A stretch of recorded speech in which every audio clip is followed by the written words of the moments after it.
Hello friends, माँ Saraswati classes के YouTube channel पर आप सभी का स्वागत है।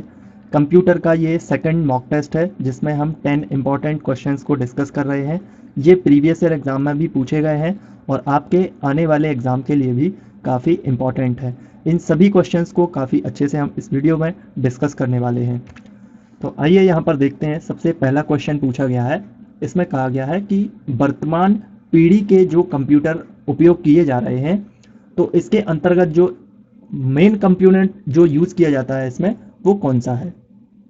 कंप्यूटर जो होता है उसका सीपीयू होता है और सीपीयू के अंतर बहुत सारे उसमें कंपोनेंट जुड़े हुए होते हैं। एक सबसे ज़्यादा इम्पॉर्टेंट जो पार्ट होता है कंप्यूटर का वो होता है प्रोसेसर।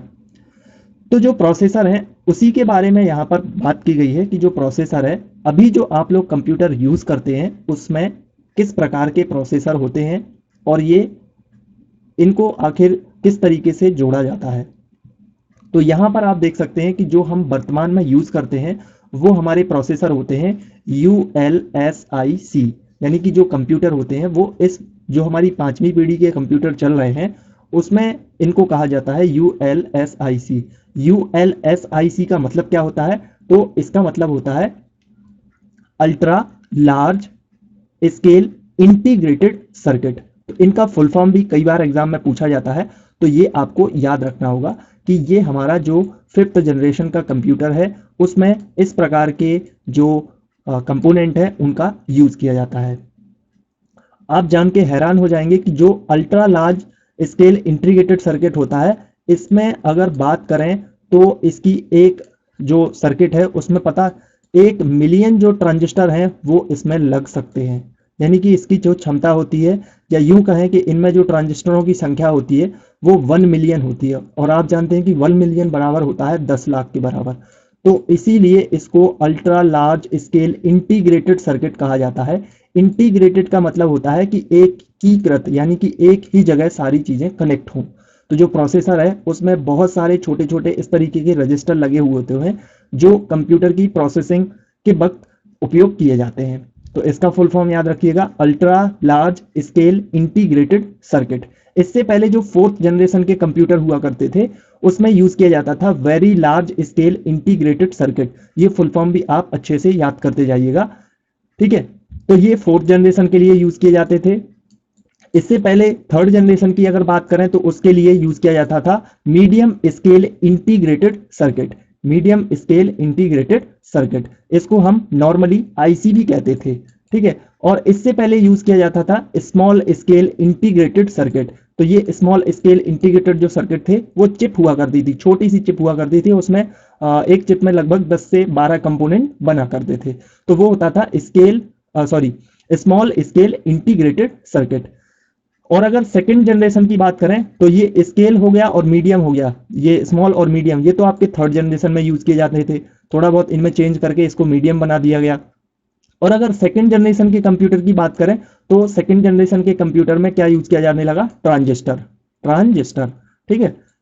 और अगर 1st जनरेशन की कंप्यूटर की बात करें तो अगर 1st जनरेशन में बात करें तो ये होते थे आपके वैक्यूम ट्यूब से बने हुए। तो इसमें वैक्यूम ट्यूब और बाल्ब का यूज किया जाता था। और वर्तमान पीढ़ी हमारी कौन सी चल रही है? 5th जनरेशन, जिसका नाम है ultra large scale integrated circuit. Next question है, विश्व का प्रथम इलेक्ट्रॉनिक कंप्यूटर है। तो यहां पर आपको वर्ल्ड का फर्स्ट इलेक्ट्रॉनिक कंप्यूटर के बारे में पूछा गया है। अगर हम वर्ल्ड के फर्स्ट इलेक्ट्रॉनिक कंप्यूटर की बात करें, ध्यान रखना यहां पर क्वेश्चन बहुत अलग अलग तरीके से पूछे जा सकते हैं, तो ये क्वेश्चन को थोड़ा अच्छे से आपको समझना होगा। क्वेश्चन में इलेक्ट्रॉनिक कंप्यूटर की बात की गई है और फर्स्ट जो इलेक्ट्रॉनिक कंप्यूटर हुआ करता था वो कौन सा था? एनिएक। एनिएक का फुल फॉर्म क्या होता है? यहां पर आपको बता दें कि एनिएक का फुल फॉर्म होता है electronic numeric, electronic numeric integrator and computer.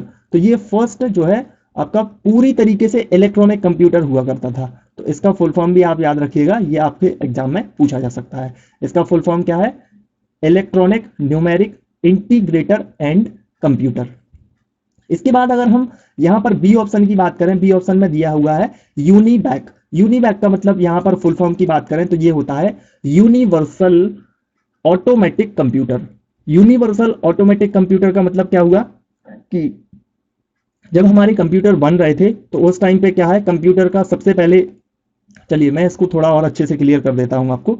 यूनिमैक को बताने से पहले यहाँ पर मार्क वन को समझ लीजिएगा। मार्क वन क्या था? मार्क वन एक प्रकार का इलेक्ट्रोमैग्नेटिक, सॉरी, इलेक्ट्रोमैकेनिकल इलेक्ट्रोमैकेनिकल एक कैलकुलेटर हुआ करता था। यानी कि जो क्या करता था कि उसमें कुछ इलेक्ट्रॉनिक के पार्ट भी थे और कुछ मैकेनिकल पार्ट भी थे। तो इसीलिए मार्क वन को कहा जाता था कि ये इलेक्ट्रोमैकेनिकल कंप्यूटर नहीं था, ये कैलकुलेटर था। नॉर्मली कैलकुलेशन के लिए इसका यूज किया जाता था।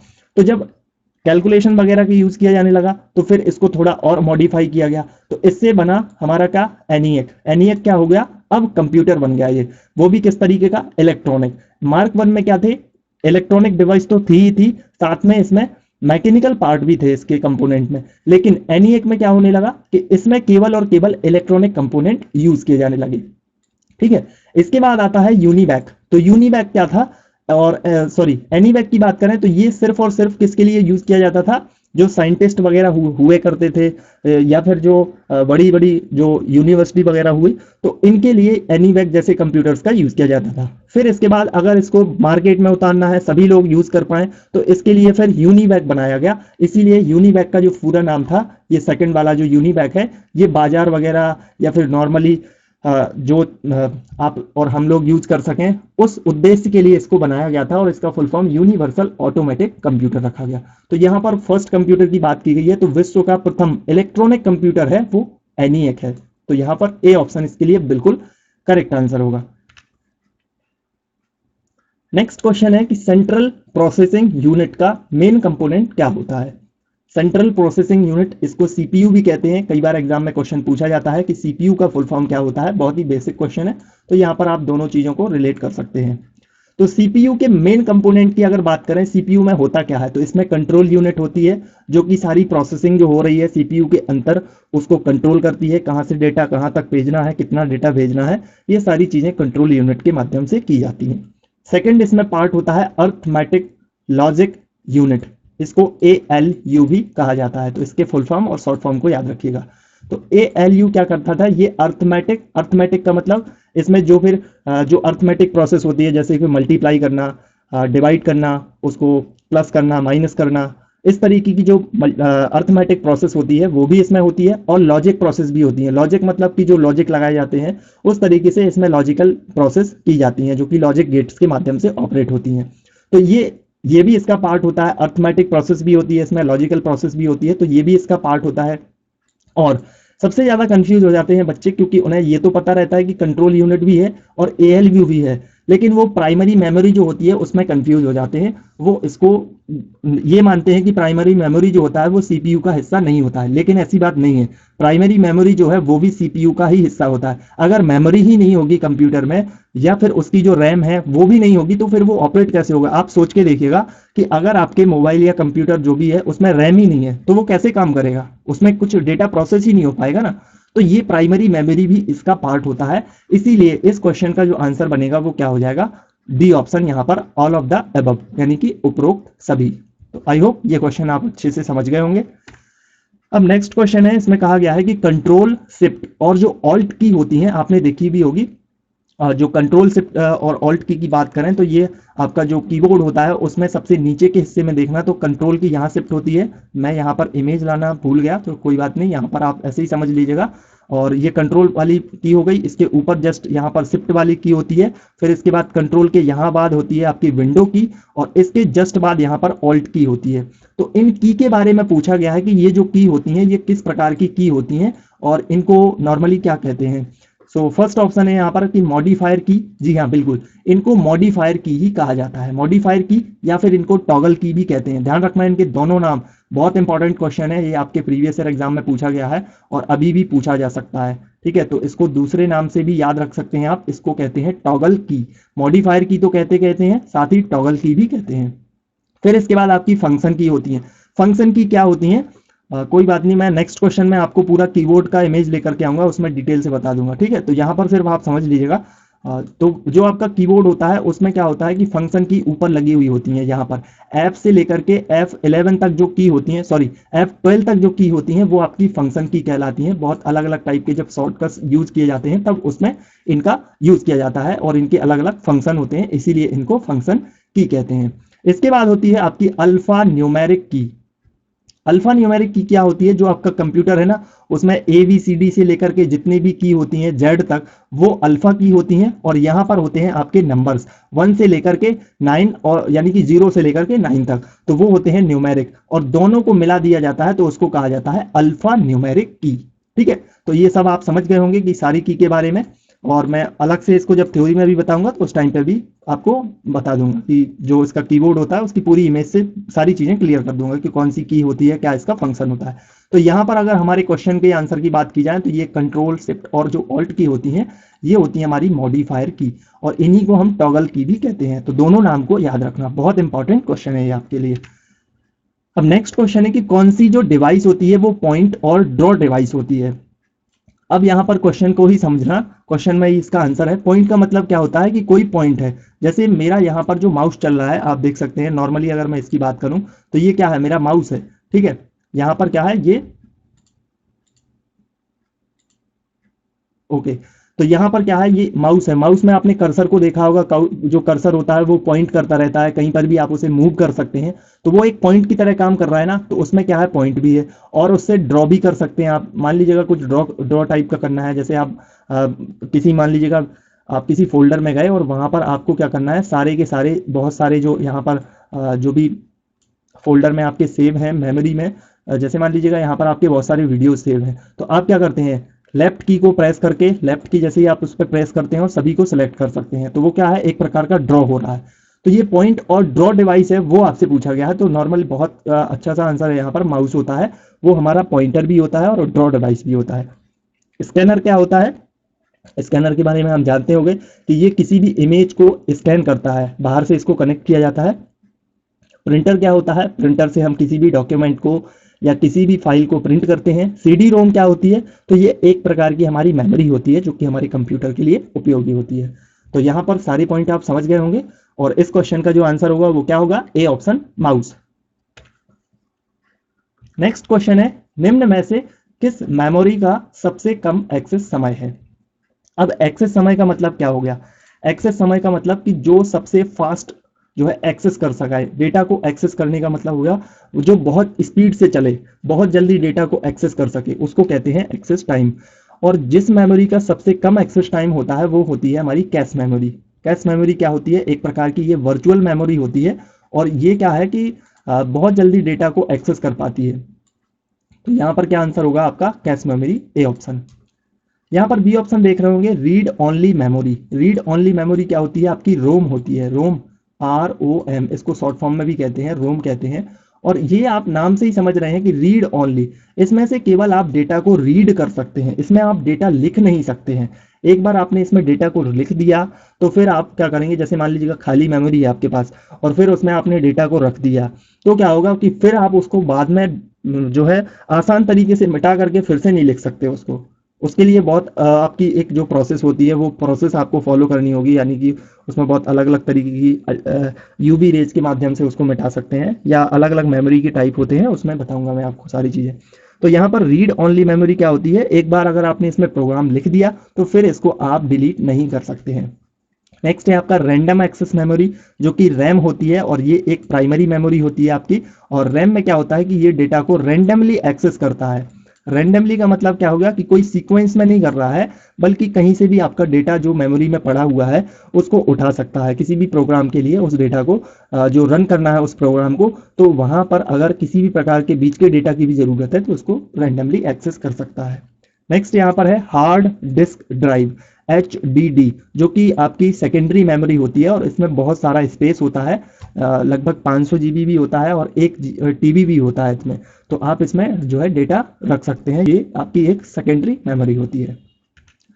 नेक्स्ट क्वेश्चन है कि कंप्यूटर के आंकड़ों में अशुद्धि को क्या कहा जाता है। जैसे आप काम कर रहे हैं और कंप्यूटर में कोई प्रॉब्लम हो जाती है, मान लीजिएगा कि जो कंप्यूटर डेटा को प्रोसेस कर रहा है उसके बाद आउटपुट में अगर किसी भी वजह से उसने गलत आउटपुट दे दिया या कुछ उसमें प्रॉब्लम हो गई, तो उसको क्या कहते हैं, तो उसको बग कहा जाता है। बग यहाँ पर इसका ये क्या है, टर्मिनोलॉजी यूज की जाती है कंप्यूटर में। अगर किसी भी प्रकार की कोई डेटा करप्शन हो जाता है या डेटा में कोई गड़बड़ी हो जाती है तो उसको क्या कहते हैं, बग कहते हैं। तो यहाँ पर आंसर क्या होगा, सी, बग इसका करेक्ट आंसर होगा। चिप क्या होता है, चिप आपकी एक छोटी सी ऐसी सिलिकन की या फिर आप उसे जर्मेनियम की भी कह सकते हैं, नॉर्मली सिलिकन का यूज़ किया जाता है सबसे ज़्यादा। तो सिलिकन की एक यहाँ पर प्लेट होती है जिसमें बहुत सारे एलिमेंट यूज़ किए जाते हैं, ट्रांजिस्टर वगैरह यूज़ करके उसको बना दिया जाता है। तो उसको क्या कहते हैं, चिप कहते हैं। आपने देखा भी होगा 10 से 12 यहाँ पर टर्मिनल होते हैं, अलग अलग और भी टर्मिनल होते हैं, तो अलग अलग टाइप से ये आती है, इसको चिप कहा जाता है।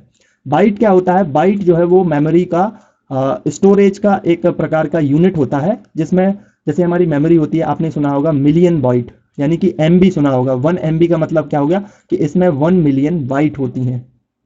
और बिट क्या होती है, तो बिट क्या होती है, 8 बिट से मिलकर के अगर हम इससे बात करें तो 8 बिट बराबर होती है 1 बाइट के।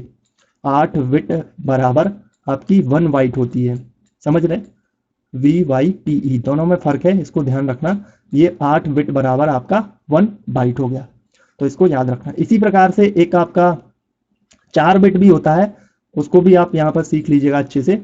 4 बिट बराबर होता है 1 निबल, ठीक है, ये क्वेश्चन बहुत इंपॉर्टेंट है। 1 निबल, इसको NIBBLE इसको कहते हैं 1 निबल, यानी कि ये हाफ बाइट कही जाती है। तो इन दोनों पॉइंट को अच्छे से याद रखना, ये वाला पॉइंट भी काफ़ी इंपॉर्टेंट है, एग्जाम में पूछा जाता है। तो ये बिट होता है, ये बाइट होता है, दोनों में आप फर्क समझ गए होंगे। नेक्स्ट क्वेश्चन है, इसमें से कौन सा ईमेल एड्रेस का हिस्सा नहीं है। आपको ये बताना है कि ईमेल जो होता है हमारा एड्रेस होता है, उसमें से अगर हम इसमें ऑप्शन में देखें तो कौन सा उसका हिस्सा नहीं होता है। यहाँ पर आप देख सकते हैं मेरा ये ईमेल एड्रेस है, और अगर मैं इस ईमेल एड्रेस की बात करूं तो यहाँ पर अगर इसके हिस्से के अनुसार आपको बताऊं तो ये इतना जो पार्ट है, यानी कि जो इतना पार्ट होता है इसको कहते हैं यूजर नेम, यूजर नेम कहते हैं। इसके बाद ये जो पार्ट होता है इसको क्या कहते हैं, एट साइन, यानी कि @ का ये साइन होता है। इसके बाद ये जो होता है ये क्या होता है, जीमेल होता है, या फिर इसे अलग अलग प्रकार के जो डोमेन होते हैं उनको कहा जाता है। डोमेन नहीं, एक्चुअली में ये क्या है, सर्विस प्रोवाइडर के नेम होते हैं। जैसे कि जीमेल, ये क्या है, गूगल का एक सर्विस प्रोवाइडर प्रोग्राम होता है। इसी तरीके से याहू भी होता है, कई लोग याहू वाला यूज़ करते हैं, कई लोग रेडिट मेल वाला यूज़ करते हैं, तो वो अलग अलग टाइप से हो जाते हैं। तो ये क्या है, सर्विस प्रोवाइडर, जो कि जो भी कंपनी सर्विस प्रोवाइड कर रही है। और ये क्या होता है, .com, ये होता है आपका डोमेन नेम। तो इस तरीके से हमारे किसी भी ईमेल एड्रेस के ये पार्ट होते हैं।